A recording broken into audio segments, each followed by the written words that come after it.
Welcome to AI ConvoCast, where we bring you the latest in AI and tech innovation. Please don't forget to rate, review, and share if you like what you hear. Let's jump right in.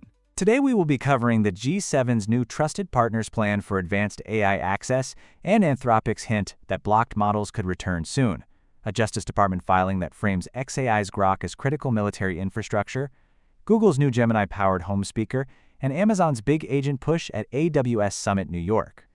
Let's start at the G7 Summit in Avion-le-Bain, France, where leaders pledged closer coordination on advanced AI and floated a so-called Trusted Partners scheme that could let non-US allies regain access to the most capable American models.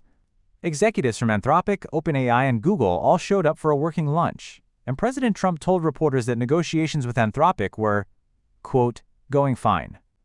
The backstory matters here.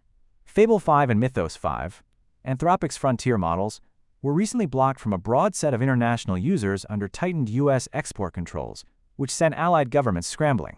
European Commission President Ursula von der Leyen said plainly that it is in both the U.S. and EU's mutual interest for Europeans to be able to use the best AI models. Anthropic's Dario Amodei and Google DeepMind's Demis Hassabis used the summit to push for a U.S.-led AI coalition, essentially arguing that democracies should band together on frontier access rather than fracture. Then came the bigger signal. Anthropic's international managing director, Chris Chowry, told Korea JongAng Daily, "We are very confident that in the coming days, the models will become available again."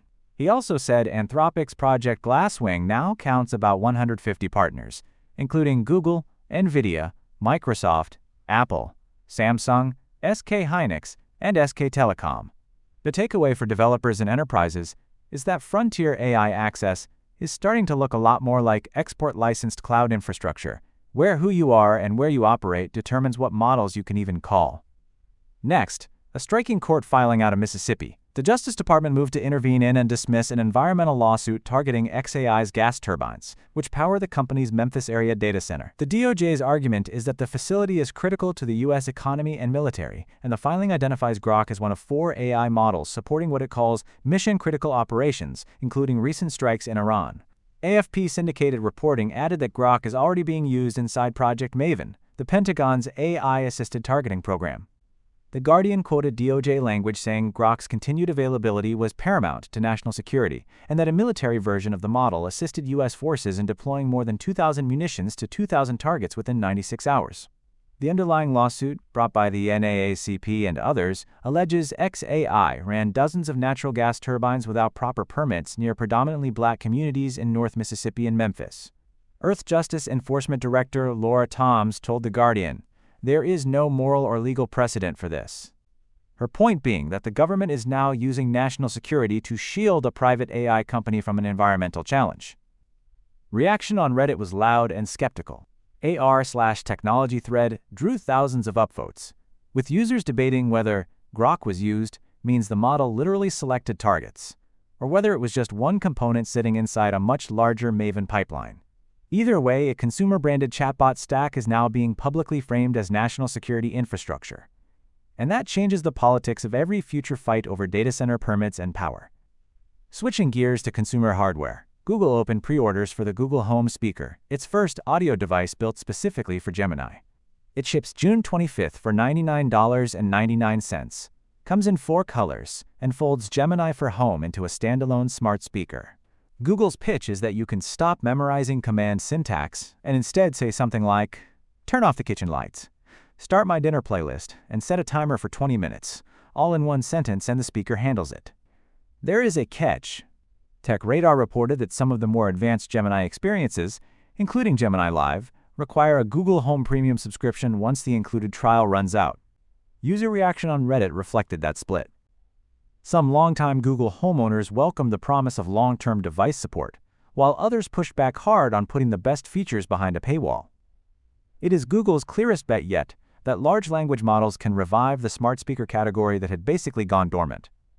Finally, AWS Summit New York, where Amazon used Swami Sivasubramanian's keynote to roll out a wave of agent-focused upgrades across Bedrock Agent Core, AWS Transform, Cairo, Amazon Quick, and AWS WAF.